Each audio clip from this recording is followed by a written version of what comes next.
Pourquoi parle-t-on de la présence des femmes au poste à responsabilité?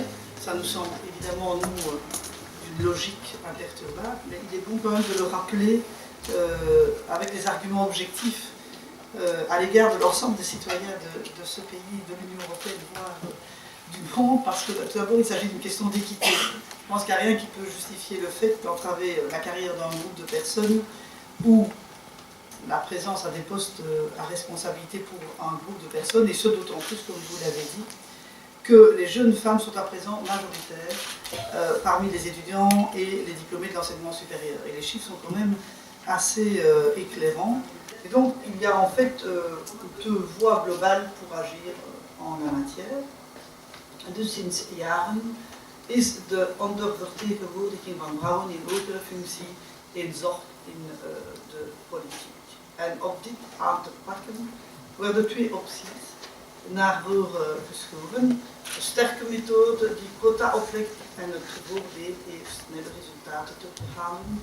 En een zachtere aanpak, de ontwikkeling van concrete acties om de toetreding tot het beroep te bevorderen en of het bevorderen van de loopbaan van vrouwen. Je pense que c'est assez manichéen que d'opposer l'un à l'autre. Je crois qu'on doit faire l'un et l'autre, tant qu'on n'est pas arrivé à une égalité et à une parité dans les postes à responsabilité. Nous devrons bien à la fois utiliser l'arme législative impérative des quotas, dont normalement nous ne devrions pas avoir besoin, mais qui sont quand même nécessaires, et en même temps, parce que c'est aussi efficace dans certains secteurs, et on ajoute par rapport à certaines problématiques, utiliser évidemment l'arme de la sensibilisation, des actions positives, de l'encouragement, des objectifs à atteindre, etc., même s'ils ne sont pas toujours dans un cadre contraignant.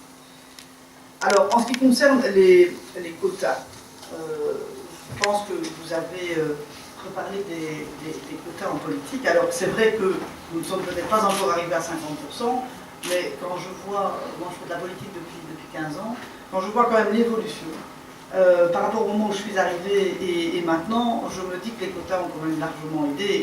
Bon, j'ai été président de parti pendant 12 ans et on a vraiment vu comment on modifiait et on imposait des changements pratiques quand on a dû dire aux hommes, maintenant c'est 50-50, c'est 1 sur 2 et il faut aller chercher des femmes. Alors on nous disait oui, mais alors des bonnes, parce que pour un homme, la question ne se posait pas. Mais pour la femme, il faudrait oui, mais alors des compétentes.